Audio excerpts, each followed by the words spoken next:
Welcome to a very special edition of The Issue Is. I'm Alex Michelson, and with us this week is perhaps the most successful and influential legislator of all time, Nancy Pelosi. Welcome back to The Issue Is. My pleasure to be here, Alex. And her book is the #1 bestseller on the New York Times. It's called The Art of Power, My Story as America's First Woman Speaker of the House. And I'm assuming you're a fan of Hamilton, right? I am, but I'm more of a Jefferson person. Okay, well, but I mean Hamilton. Okay, so but in the musical, Hamilton. Of course, they have that great song, "The Room Where It Happens," right? And this book takes you inside the room where it happens, and some of the most important historic moments of the last 20 years, as you served as speaker and leader, and even beyond that as well. And I loved that it seemed like the premise was everybody else has said stuff about what happened to you, and this is your chance to say what actually happened to you. So there's been a lot that's happened in the room in the last month and a half. If you were writing that chapter of what's just happened in our country, how does that chapter go? Well, that's for another book, another time. Right now, how it goes is that we have to win the election, and that was the urgency of some of the decisions that were made then, because we do believe that this is a very different kind of election. It's not as if we're running against George Bush or Mitt Romney or Bob Dole. We're running against someone who has, in my view, disrespected the office he held and dishonored the oath of office he took. And so your thinking was that at this point, Joe Biden couldn't win the election, and that's why there needed to be a change. Well, no, quite frankly, Alex, it was more with the campaign as it was going forth. We needed a different approach. And the campaigns are something that first you make a decision to win, and then you make every decision in favor of winning. And sometimes that is reevaluating the approach that you're taking. And I wanted the campaign to be more, shall we say, on a path to victory. It didn't mean we had to change the candidate. That was the decision the president made. And so he made that decision, and by all reports, you haven't spoken with him since, right? No, that's only been about 3 weeks, so that's not a long time. Have you spoken with the vice president since? Oh, yes. Yes, no. And what have those conversations been Well, like? we've had our big event in San Francisco. In 4 days, we raised over $13 million for her campaign, so it was pretty exciting. I introduced her at that event, and I had spoken to her before. So I mean, he's the president. I'm no longer the speaker or no longer the leader.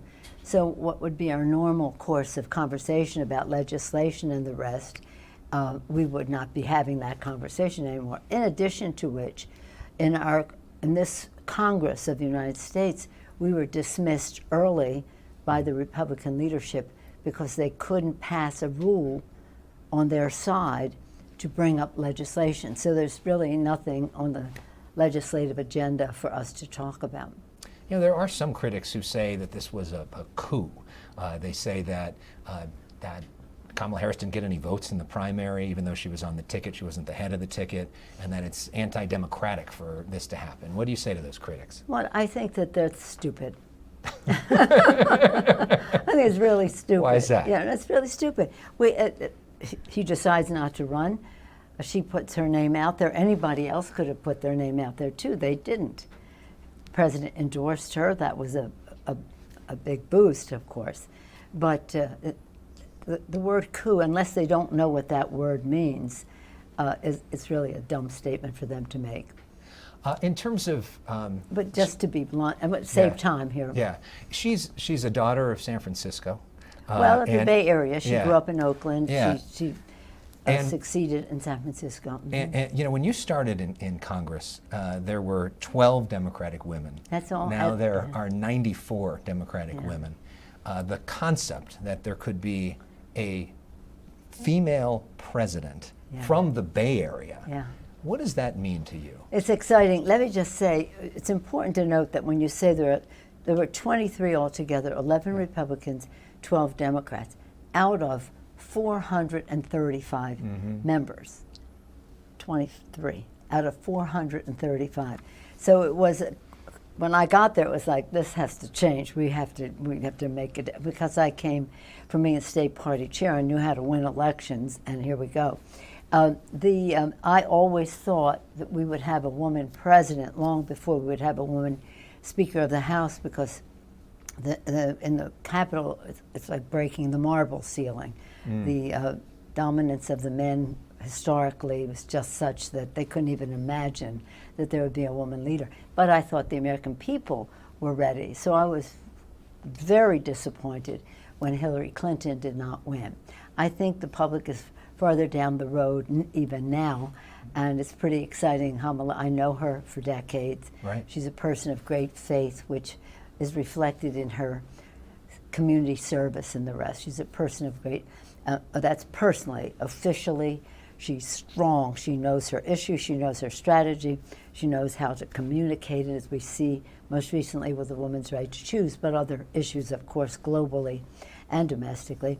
And she's politically very astute, so personally strong, officially strong, politically astute, knows how to win difficult elections. What do you think is the most important thing that she needs to do at the convention next week in terms of priorities of issues or the way to go forward on this campaign? Well, she needs no advice from anyone. She has made great strides right in a short period of time to become the nominee of the Democratic Party for President of the United States.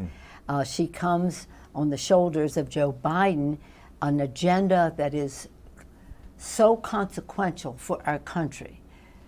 The rescue package, which created jobs, shots in arms, money in pocket, children in school, jobs, jobs, jobs, jobs, her infrastructure package, jobs, jobs, jobs, jobs, and again, protecting the environment, chips in science, jobs, jobs, jobs, jobs, and not only jobs, but science to enhance our preeminence in the world technologically and involve many more people in that pursuit.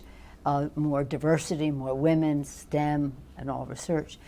The PACT Act, honoring our commitment to our veterans, especially those exposed to burn pits, and they are taking advantage of it already. IRA, to save the planet, $370 billion to save the planet. Nothing like it any place in the world.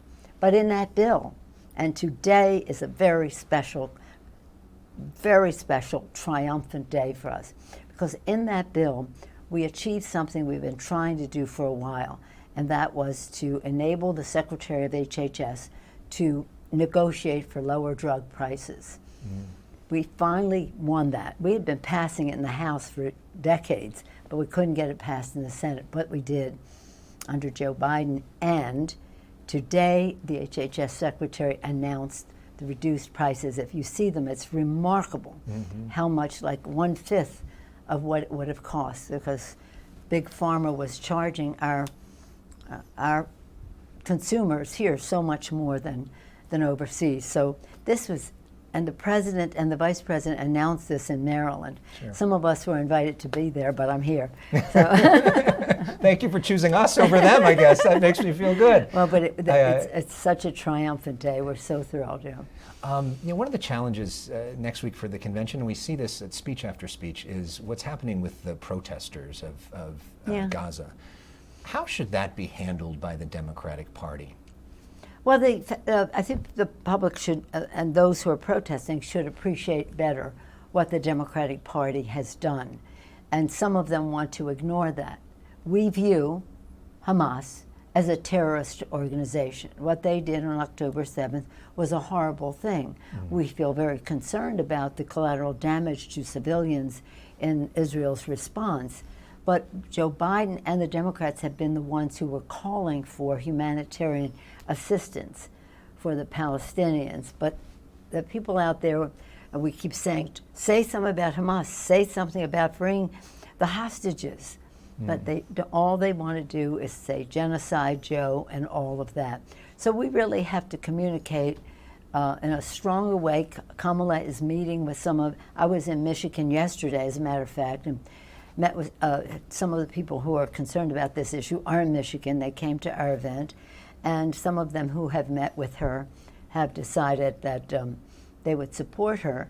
I mean, you have to understand, the other side is Donald Trump, who is not with them at all. is not with them at all. So you're saying, well, whose interest are you serving by taking what Israel's doing out on Joe Biden? Joe Biden has been, as many of us are, strong supporters of Israel. Have been, because it's in the interest of our country to do so, because we have shared values, and because Israel has a right to defend itself, but not at the cost of all of those children and the civilian collateral damage. But we just have to have a ceasefire.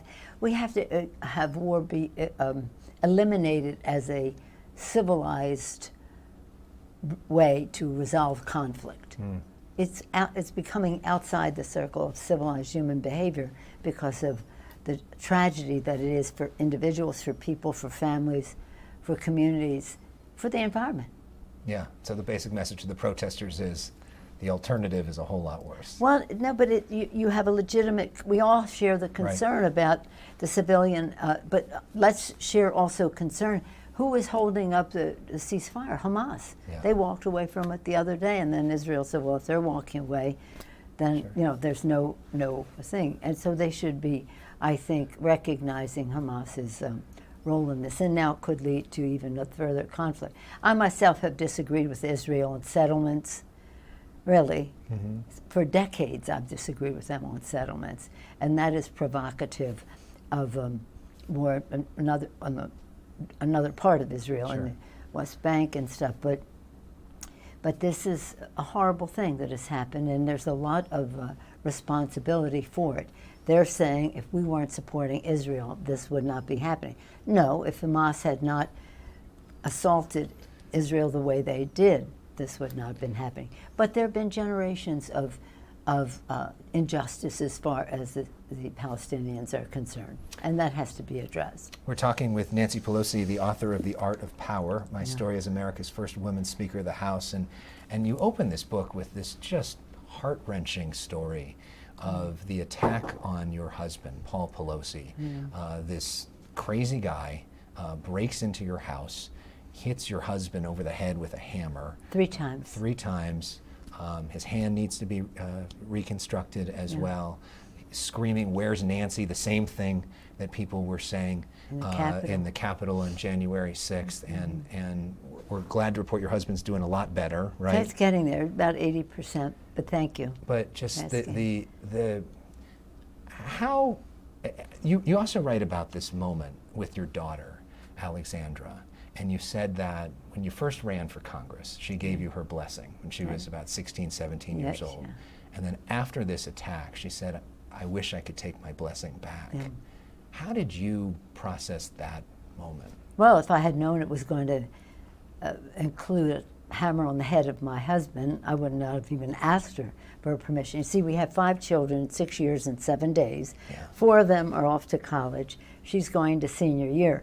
So I said, I've been asked to run, but next year would be better, but it's this year.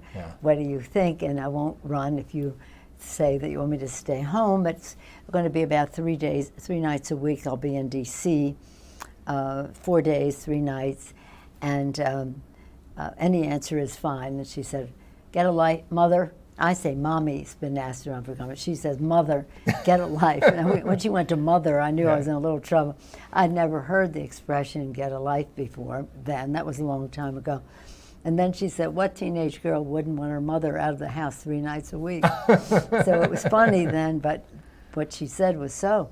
If we ever thought this was going to lead to an assault, a physical assault, and all of the trauma that goes with it for our family, not just my husband, the 2 of us, but our children and our grandchildren, especially since the former president, his family, Republican governor, others, Elon Musk, all making a joke of it. Right. I think it was just the funniest thing, and putting it online and getting funny responses to it. It's uncivilized. I was reporting from the California Republican Convention when Trump was literally laughing at you, and the whole crowd was laughing at you, which was disgusting.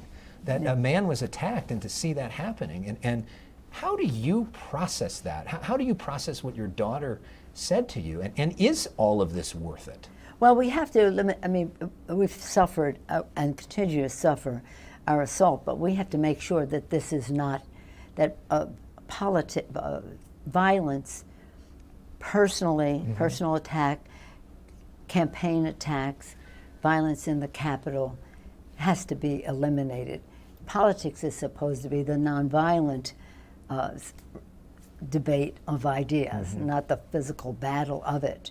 And it always has been since the beginning of our country. We've had a disagreement, the role of government, Democrats versus Republicans. You talked earlier about the room where it happens. When we're doing our bills, like the Affordable Care Act, it's in the room where it happens, but it's also, I'm not giving up our shot. We're not giving up our shot. We're going to do this. And we'll try to find a bipartisan way. If not, we'll get it done one way or another. So, so violence should have nothing to do with it. But we didn't really tell my husband about any of those other things. Yeah. He got thousands and thousands of letters and calls and messages of support and prayers and the rest, so that we focused on that rather than their inhumanity. Yeah. Let's talk a little bit about your legislating, because you are a master legislator. Well, I love being a legislator. Yeah. People always say to me, "Why didn't you run for some other office?" I said, "But I like the job that I have." How do you define a master legislator? What does that mean to you? Well, it means success. It means getting the job done. It means getting the job done, and it is people. I don't think the public really has any idea the hard work that legislators do at any level. I'm just talking now about the Congress.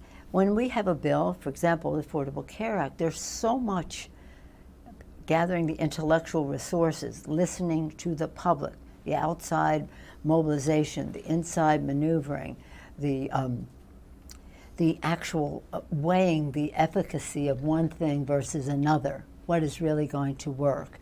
What are the costs involved, and what is worth it or not? So it's really a heavy lifting. But people, I don't think they really think that we go there and vote and go home or something. No, it's a heavy lift. But it's I consider myself almost like a maestro. It's an orchestration. You have a lot of talent, many different versions of the story that you have to. So I say I'm a maestro, but I really think of myself as a weaver, just weaving together the beautiful diversity of our caucus, making sure everybody knows that every thread is essential to our tapestry, and that even though we may not have unanimity all the time, we have consensus to get the job done. And you may not have your way one day, but tomorrow is another day, and you have your legislation then. I think I've interviewed almost every member of the Democratic caucus in California and talked to many of them privately about you. And the thing that they all say about you is that your knowledge of them and their district may be more than their own knowledge of themselves and their district. Can you talk about the way you research and your knowledge of everybody and their individual pain point and their individual needs? It wasn't not so much research as experience. I was Northern Chair of the California Democratic Party for a while. Then I was Chair of the California Democratic Party, and I know these congressional districts. I know the grassroots down to the last blade of grass. I know how different they are one from the other, and different within the districts. You know, if you're more coastal versus more inland in your district, you have a consistent message, but recognizing that it will be heard differently other different places. So, and I've helped elect many of them over the years, so I know the challenges that they face. They bring so much. Our state is the intellectual political resource for the country. It is, many come from the legislature, state, local elections, or from the private sector, whatever it happens to be, and they understand that what we do in California is, as Gavin likes to say, a preview of the future for everybody else. Nation's coming attraction. It's the coming attraction for the country. So we have a big responsibility. So we prioritize carefully, and I always say to them, I'm sure you know your district better than I do, but I know the issue probably better than you do, so let's see where we can find our connection here. Let's talk about the Affordable Care Act. You tell this story of a woman named Elena Hung, whose daughter, Ziamora, when your speaker portrait was unveiled in 2022, she basically said that her daughter is alive today because of you. And you describe it as, what greater compliment is that? How do you, I mean, of all the things you have done, does that fill your heart kind of the most in terms of the Affordable Care Act? Well, when I went housewife, House member, House Speaker, and people said, what advice do you have to someone else? I say, know your why. You have to know why are you leaving to do this? Well, of course, my kids were grown by then. It's a different story, almost grown by then. So know your why. My why has always been the 1 in 3 children in America who lives in poverty, goes to sleep hungry at night. So it's always about the children. What are the 3 most important issues facing the Congress? I always say the same thing. Our children, our children, our children. Their health, their education, the economic security of their parents, safety, and including from gun violence, but a safe, clean environment in which they can thrive, a world at peace in which they can reach their fulfillment and the fulfillment of our country. So it's everything is about the children. So, but these moms of children with some challenges do not stand in the way of them and public policy. They're there to get the job done, and they're an inspiration to all of us. So when we were, not only when we were passing the bill, but when we were saving the bill, the eloquence, the determination, just the value system and the vision of these families with children with one form of disability or another were our inspiration. And some of them, it was a matter of life and death, and that's what she was talking about. I mean, describe the emotion, though, when you hear that. Well, it makes it all worth it. I mean, it's really worth it because it's a justice issue, too, in our country. Before the Affordable Care Act, some of these children would have 2 or 3 operations within the first year of their lives, and sometimes more. They would have millions of dollars in bills. From the there was moment just they're no born, way. And by the way, they would have a pre-existing medical condition for the rest of their lives, depriving them of access to affordable care.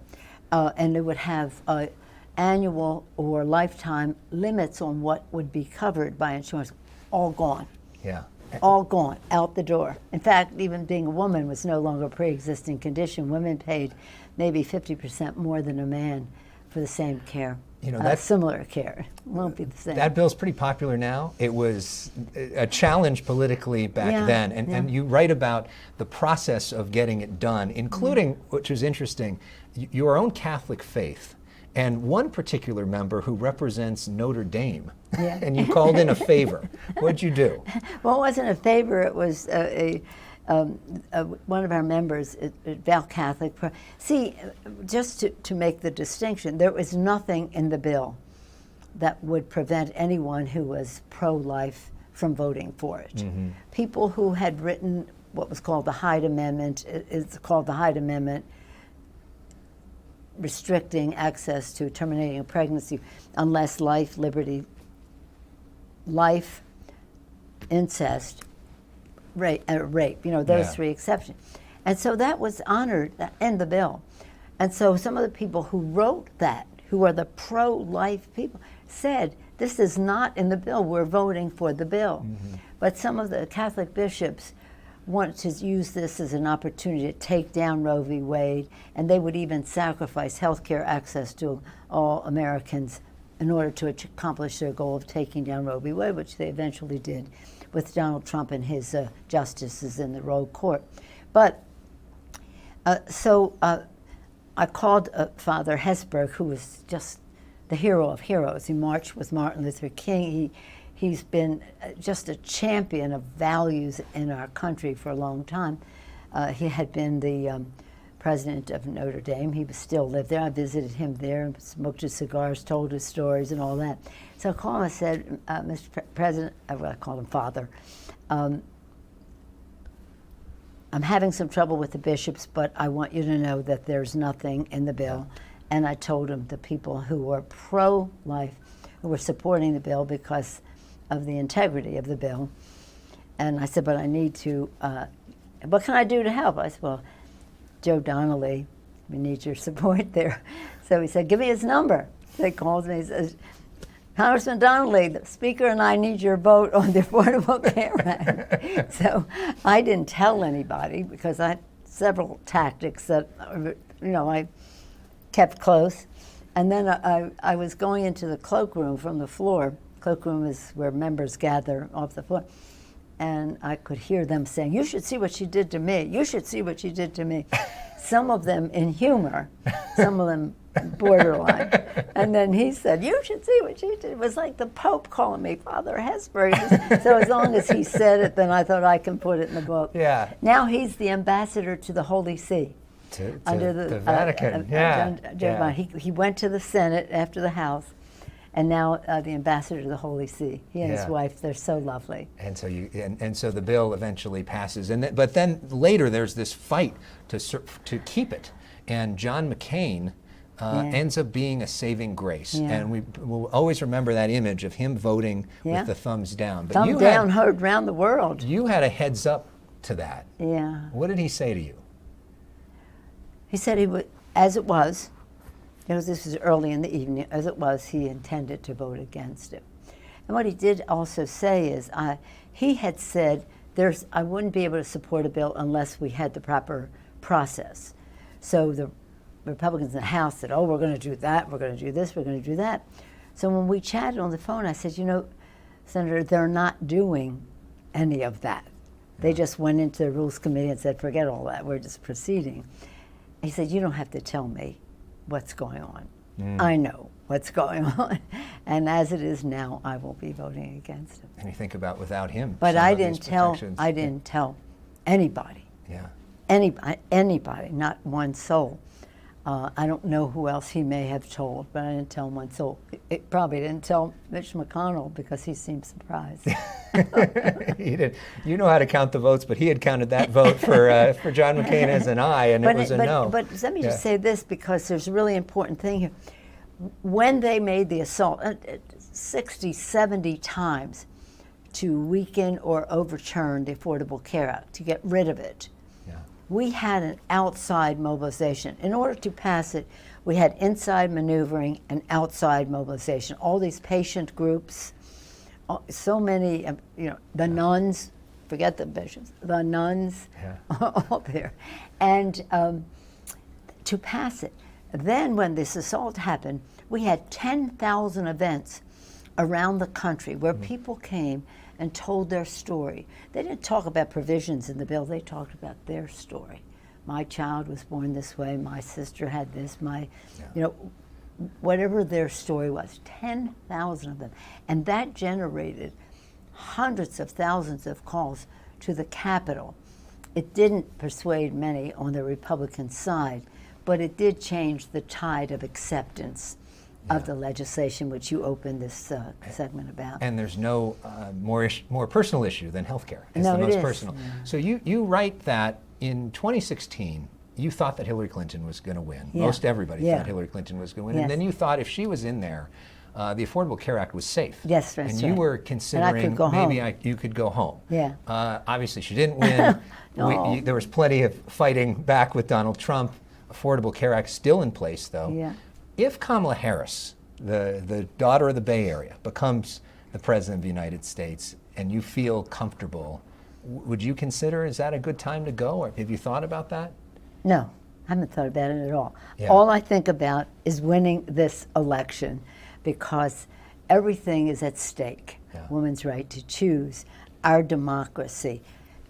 One of the things that we want to do when she wins is something that we just couldn't do because of the Senate. We've done it in the House again, is to democratize our democratic system, to enable people to stop voter suppression, to stop partisan redistricting, to stop big, dark, special interest money for coming in big. So if we pass our bill, they can still give because the Roe Court has said they could give. A terrible decision.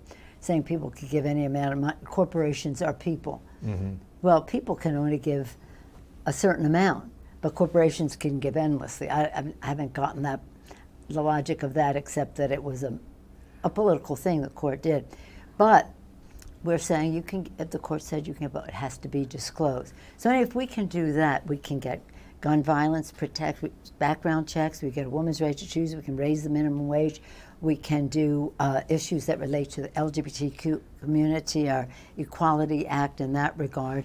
There's a whole slew, immigration reform, we can do all of that because we will not be relying so much on the 60 votes. So it sounds like you want to stick around for a while. Well, I'm running in this term, but I'm like on a mission. I'm not on a timetable. Yeah. And right now, as you saw with the change in the, shall we say, the dynamic in the last few weeks, we're on a path, but it's hard. You have to, I say the 3 M's, you have to mobilize and own the ground. Yeah. So you get out every possible vote. You have to have a message that is bold and progressive, but not menacing. It's unifying for the country. Mobilization message, and the 3rd M is money to get the job done, and largely from small donors. You have to have 3 no's: no wasted time, no underutilized resources, and no regrets the day after the election that we could have done more. And was that part of why you pushed for the Biden campaign to go in a different direction? That you had potential regrets, you thought that they were going to potentially lose, that you potentially lose the House. Was that the foundation? Well, let me just say that Joe Biden is one of the most consequential presidents of modern times. He, as I said earlier, some of the things that he did, and that's just some of the things that he did, and 15 million jobs. Sure. The other guy, the worst job creation record since Herbert Hoover. During COVID, though, some of that. No, not during COVID. Yeah. The one bill that they passed when they had the majority was to give a tax cut, a tax bill that gave 83% of the benefits to the top 1%, adding $2 trillion to the national debt. Yeah. And then saying, well, we can't feed children and all that because it's going to add to the national debt. But Joe Biden solved COVID. They were in denial and delay on COVID. Joe Biden came in with the rescue package, shots in the arms, money in the pockets, children in school safely, people back to work, a child tax credit taking 50% of the children off of out of poverty. The list goes on. Yeah, they had COVID, and we gave them $3 billion. No, $3 trillion to solve it in our bill, investing that much money in it all. Still the worst job creation record since, and when I say we, I mean when he was president and we were there. You were the speaker, right. So but is it fair to say you think that the Democrats have a better chance now at winning the House and winning those close congressional districts with Kamala Harris at the head of the ticket as compared to Biden? Well, you can be the judge. There's been a tremendous amount of enthusiasm that has come forth, whether it's in terms of volunteerism in our districts for the House races, the Senate campaigns, local government too, and state government, and for the presidential. And Tim Walz has been a wonderful addition to that enthusiasm. I know him well. He served for 12 years in the House, and he became the top Democrat on the Veteran Affairs Committee, did more than was done since World War II for veterans. So yes, there's been tremendous enthusiasm. And one of it was that so many young people were not enthusiastic about voting.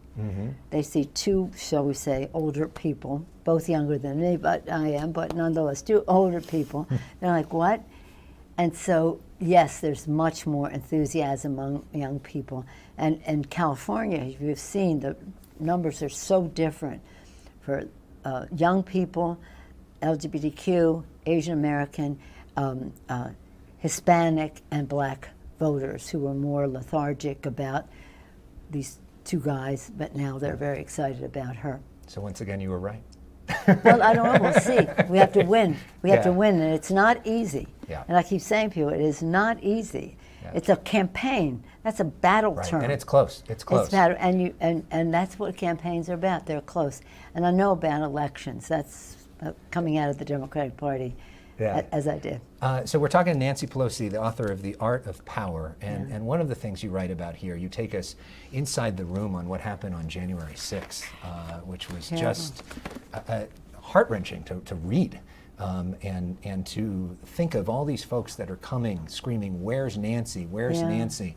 Your young staffers, and you describe the moment of seeing their faces, because you were first taken to a secure location. You come back to the Capitol, you see their faces. What do you see in their eyes? Trauma, just so traumatized. I've never seen anything quite like it. They were just so frightened. They had for hours been under table in the dark with room closed, furniture up against the door where the other people were banging outside. They did get through one door, but they didn't get through the second door. Vicious remarks, crude, vicious. Defecation. You know, these are the Trumpites. Literally human waste on your floor. On the floors, but not in mine, but in the Capitol. And I think pretty soon some of them decided that they would do some other things rather than because you don't want to be near the scene of the crime. Too painful to come back. To come back to where that all happened. It was so sad. I'll never forgive them for that. I mean, the fact that they came back that night, the Republicans, after they saw all of that happen, and refused to vote to certify the election, as that overwhelmingly, and their leadership across the board. And many of them refused to impeach or convict Donald Trump in the impeachment trial, which would have knocked him out in terms of being a potential candidate. Including Mitch McConnell. Who just said he was responsible. He made all the speeches as late as February 13th. So you said when they were potentially coming to the Capitol, you made a comment about Donald Trump about what you wanted to do to him. Well, in self-defense, he comes here, I'm going to beat him up. I know I could take him on. I mean, he's nothing. You could take him. I mean, you also write about the difference between negotiating with George W. Bush, somebody you were publicly pretty critical of at the time, and Donald Trump. Two different Republican presidents. What's the main difference in negotiating with Bush versus Trump? Well, first of all, let's say that Bob Dole, Mitt Romney, George W. Bush, now we're talking about somebody who actually was president, they're patriots. They care about our country. They honor their oath of office to protect and defend the Constitution of the United States. This guy is saying maybe we should terminate the Constitution. This is a horrible creature. People should. I respect people who may find reasons why they want to vote for them. That's their choice. But I see him, and Kamala says, I've prosecuted people like him. I know people like him. I know him. And he cannot be president again. So when you ask that question, he has no respect for governance, for the office he holds, for the protecting the environment, the future of our children. All he's there for, tax cuts for the rich, and they're the ones who are funding his campaigns with huge amounts of money. They don't care about we the people of the United States in order to form a more perfect union and everything that else that our Constitution is about. And so he has the people who are discriminators, and he has the people who don't want to pay taxes or have any protections for clean air, clean water. They don't want any protections because it's all their bottom line. And in between, you have some really concerned people about who don't know where their path is for their family because of innovation, because of globalization, some of them even because of immigration, but that's probably the least challenging to their job security. And Joe Biden has had an agenda that says to them, you are part of the economic prosperity of America. You don't have to go to college, but if you want to, there's opportunity.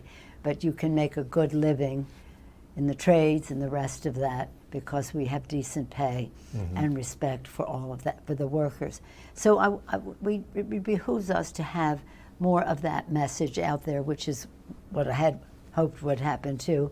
Now, when people pay attention to the election, they'll see that. And I respect those people who may have thought Well, I saw the factory down the road move to China or Mexico or something, and he's going in, snake oil salesman that he is, making it sound like it's going to open again, but of course it didn't.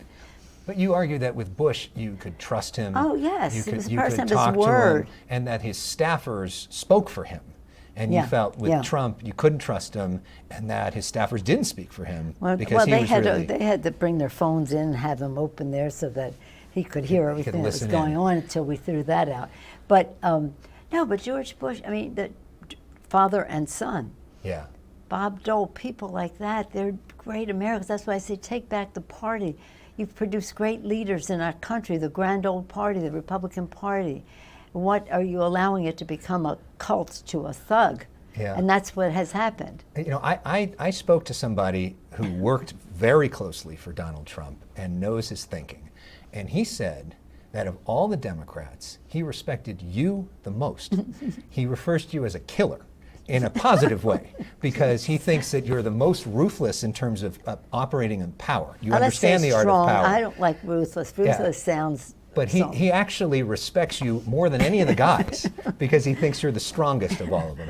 What do you think about that? Well, what I'm saying is I'm for a purpose, Yeah. you know, and I really know the issue. See, I never intended to run for Congress in the first place, and then when I was in Congress, I never intended to run for leadership. So I know the intelligence. 30 years on intelligence, 30 years, a long time on appropriations and stuff, which enabled me, once I was in the leadership and continued to be in leadership on intelligence in leadership, to find a path, So I never would take no for an answer. When we were doing the Affordable Care Act and Senator Kennedy's seat was lost in Massachusetts, the press said to me, "You're dead, you know, you're dead, it's over." I said, "No, it's not over. We are not going to pass up an opportunity of a generation for access to health care for Americans, affordable, accessible health care. But what are you going to do?" I said, "We're not letting anything stand in our way. If there's something in the way, we'll push open the gate. If that doesn't work, we'll climb the fence. If that doesn't work, we'll pole vault in. If that doesn't work, we'll helicopter in. But we're not letting anything stand in our way." Yeah. So then they said after, "Well, which one did you do?" And he went through We just pushed open the gate. Yeah. You know why? Because he had that outside mobilization. You cited that example. Sure. I talked about the patient groups and the people who are saying we have to have this. So our members and their courage and their strength and the outside mobilization. Inside maneuvering, outside mobilization. Lincoln, public sentiment is everything. With it you can accomplish almost anything. Without it, practically nothing. If Trump calls you a killer, what word would you use to describe him? Grotesque. Okay. But I mean, there's so many others. Yeah. People say use a gentler word. Now they're using weird, and that has a market because it doesn't sound. It sounds descriptive. Yeah. It doesn't sound insulting. It's descriptive. Yeah. Grotesque. Yeah.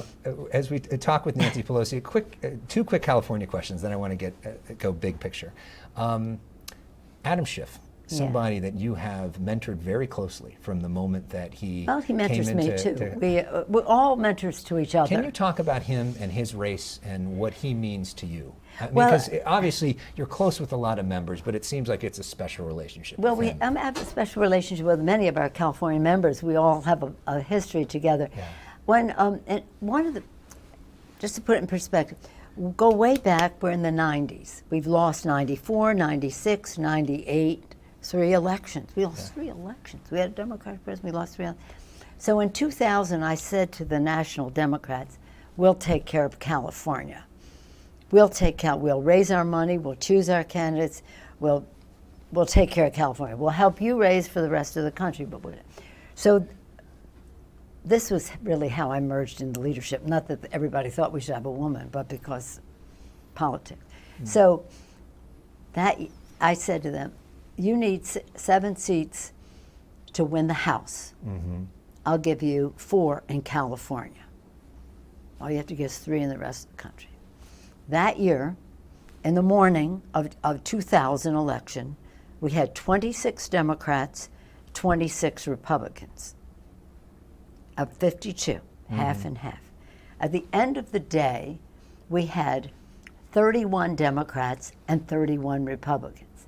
Adam Schiff, Jane Harmon, Susan Davis, Mike Honda, Hilda Solis. 5 will get you 10 every time. 31%. And Adam Schiff was one of those. It was the most expensive race in the country because he was running against one of the managers of the Clinton impeachment. And he's absolutely phenomenal. You know, he's brilliant, he's strategic, he's values-based and the rest. So he's been a star since he got there. Gavin Newsom is now trying to crack down on homeless encampments around the state. Some Democrats are pushing back on that. What do you think about that? Well, I support the governor and what he's trying to do because it is, and I see in San Francisco the issue. We have to have our sensitivities, our kindness to people, but on the other hand, it's a complicated issue. And many of the people, in fact, in San Francisco are homeless, are drug or alcohol users. That's just, unfortunately, the way it is. You don't want to punish them for consumption, but you have to arrest those who are committing a crime. Now, homelessness, again, there are opportunities for many people. I have been working on this issue for 37 years in the Congress. We've done homeless for families, homeless veterans, everything. It's just a lot of issues. It's mental health, it's addiction, it's the cost of housing.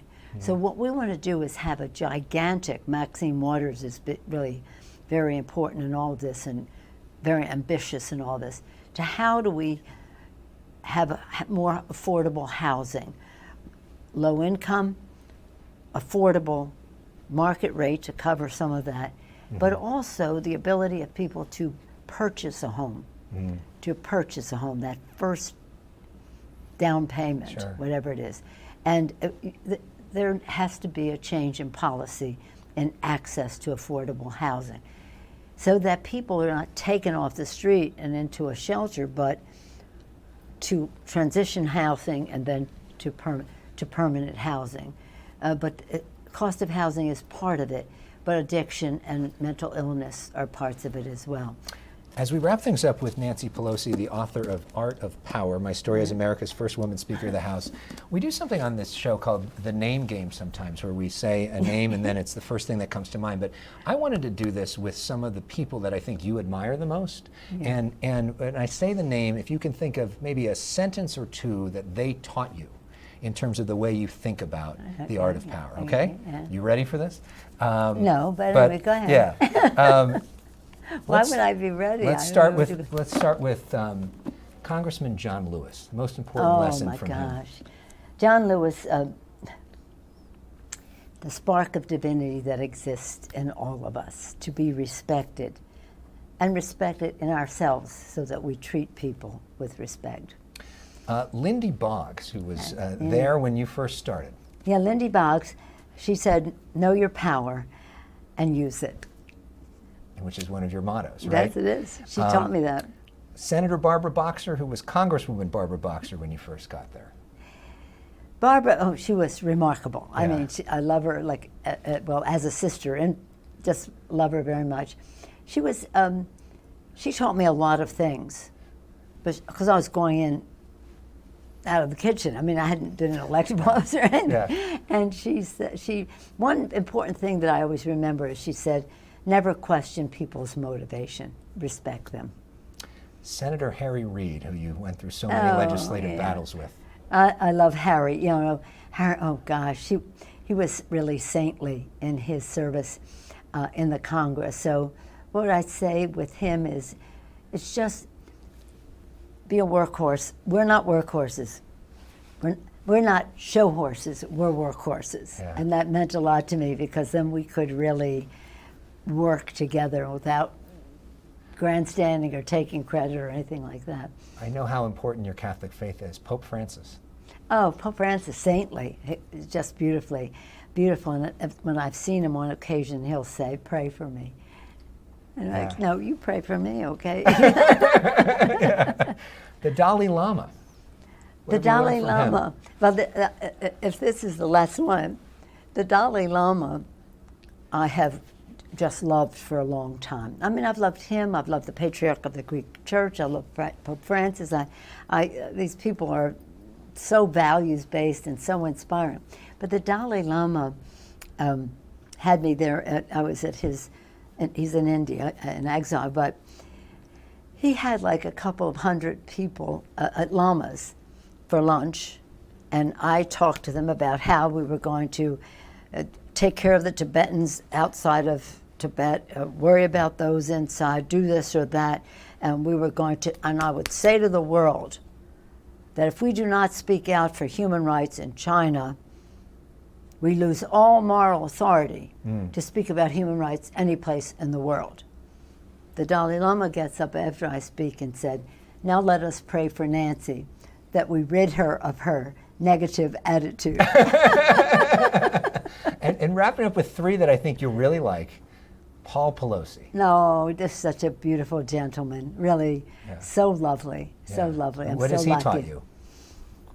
Well, he is, he's so beautiful and so lovely, and he loved his mother so much. Yeah. So he's. Well, that was who was next on my list. Your mother, No, who my I know mother. is the key to so much of Baltimore's power. Oh, my mother wanted me to be a nun, so what can I say? But she was wonderful. 7 children, my father being in politics, but she taught me from a political standpoint, I'm not going to personal, but a political standpoint, the grassroots volunteers are to be respected, and she spent a lot of time entertaining them and bring them together and listening to them and their ideas and the rest. Yeah. And finally, your father, who was the mayor of Baltimore and a congressman, what did you learn from him? Well, one thing I repeat about him is he said, when these people are so negative, he said, he who throweth mud loseth ground. And as we last question, what is the most important question? You didn't ask about the Biden. president. Oh, Joe Biden. Joe Yeah. Biden, saintly, just saintly, beautiful, lovely man. Barack Obama. Oh, Barack Obama, he's great. I mean, he's just fabulous, and get the job done. Yeah. Last question, what is the most important thing you want people to know about the art of power? It's about respect. You know, people say, what is the secret? No, it's respect. Respect for the people that you're serving and listening to them and what they really want. Respect for the people that you're working with who will vote to do this so that you're putting consensus together. And respect for people who don't even agree with you because they represent their constituents. So I think respect is the most vital attribute to bring to any of it. Just always, and I always say, keep friendship in your voice and treat everyone as your friend, but know who your friends are. I have so much respect for you. Thank you for, we've done this for many years, but this is one of the greatest joys and one of the most incredible conversations we've ever had. Thank you for what you've given to our country. Thank you, Alex. And thank you for a class on being a master legislator with the greatest teacher. Thank you. Nancy Pelosi, thank you very much. Thank you for watching this very special edition of The Issue Is. We'll see you next week.